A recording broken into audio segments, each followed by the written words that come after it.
कांग्रेस की जब सरकार आई तभी ये 18% चालू हुआ कि नगर निगम में एक भी शिकायत आई तो ये कहीं ना कहीं उस अधिकारी के लिए काल बन के आया। तो उससे आपको 3 दिन में गुणवत्ता दिख भी गया होगा। यहाँ पे है कि मैं अपराध करूँगा तो ये भूल जाए, वो या तो मेरा विधानसभा छोड़ के चले जाए, जिला छोड़ के चले जाए।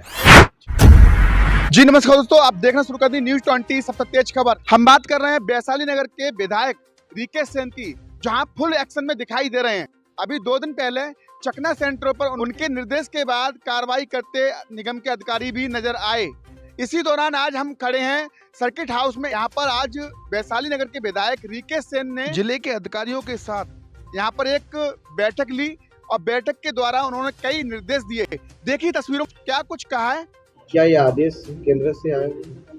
नहीं, आदेश नहीं है ये, और कोई केंद्र वाला आदेश नहीं है। मैं विधायक हूँ और अलग अलग विभागों से परिचयात्मक बैठक होना चाहिए, कौन किस डिपार्टमेंट के अधिकारी हैं, क्योंकि ये सरकार के हिस्से हैं। तो एक परिचयात्मक एक बैठक चल रही है जिसमें आपस में बातचीत करते हुए, चाय पीते हुए कुछ सुझाव आता है, कुछ पहल करने की बात होती है।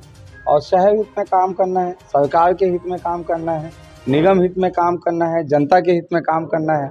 तो एक पहल है और इस पहल से अगर जनता को लाभ मिलता है तो मुझे लगता है कि इससे बड़ा संतुष्टि कुछ नहीं हो सकता। लगातार आपके द्वारा कहा जा रहा है कि 18% जो निगम में कमीशन चला था, एक समय आप भी नेता प्रतिपक्ष थे, उस समय क्यों आवाज नहीं उठाई जाती? नहीं, उस समय चलता नहीं था। कांग्रेस की जब सरकार आई तभी ये 18% चालू हुआ और उस समय हमने आवाज़ उठाया। आपको ध्यान होगा, हमने धरना प्रदर्शन किया था। आपको ध्यान होगा, निगम के सामने हमने ट्रैक्टर ट्रॉली लगा के मंच बनाया था और चिल्ला चिल्ला के कहा था कि 18% बंद करो। इन्होंने नहीं किया, तो उसको लेके मैंने ये बात कही थी।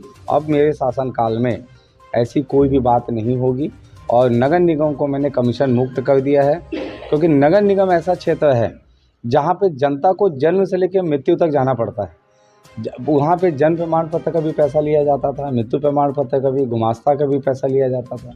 तो मैंने स्पष्ट कह दिया है कि नगर निगम में एक भी शिकायत आई तो ये कहीं ना कहीं उस अधिकारी के लिए काल बन के आएगा।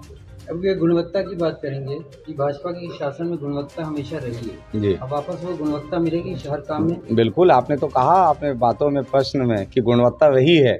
अब निश्चित रूप से आपको 3 दिन में गुणवत्ता दिख भी गया होगा। तो 3 दिनों से जिस प्रकार से अलग अलग विभागों की कार्रवाई हो रही है वो भी एक गुणवत्ता का हिस्सा है। और जो सिविल की बात कर रहे हैं, निश्चित रूप से उस पर बड़ी गुणवत्ता दिखेगी। लगातार चकना सेंटरों पर कार्रवाई चल रही है, कांग्रेस ने क्यों चली कार्रवाई? कांग्रेस तो चला रही थी।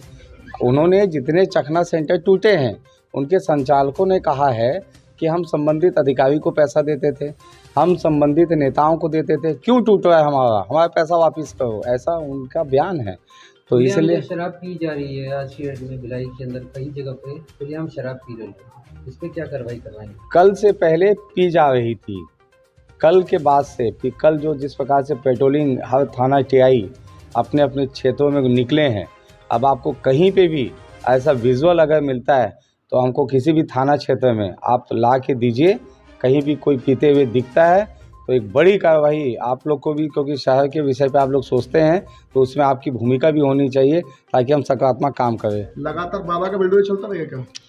नहीं, ऐसा कोई नहीं है। जो अपराधी है उस पर अंकुश लगाने के लिए कोई भी काम करना पड़ेगा। क्या रिकेश सेन कैबिनेट मंत्री बनने वाले हैं? ये पार्टी का विषय रहता है। मेरी भूमिका भारतीय जनता पार्टी के कार्यकर्ता की क्या होनी चाहिए ये हमारी पार्टी तय करती है, इसमें मेरा कोई वो नहीं। यूपी के मॉडल में बुलडोजर चलेंगे यहाँ पे? मैंने फिर कहा कि अपराधियों पे अंकुश लगाने के लिए जो काम करना पड़ेगा, अगर अपराधी कोई है इस मानसिकता से अगर यहाँ पे है कि मैं अपराध करूँगा तो ये भूल जाए, वो या तो मेरा विधानसभा छोड़ के चले जाए, जिला छोड़ के चले जाए। हमारी खबर आपको अच्छी लगे लाइक से सब्सक्राइब जरूर करें। जय हिंद, जय भारत।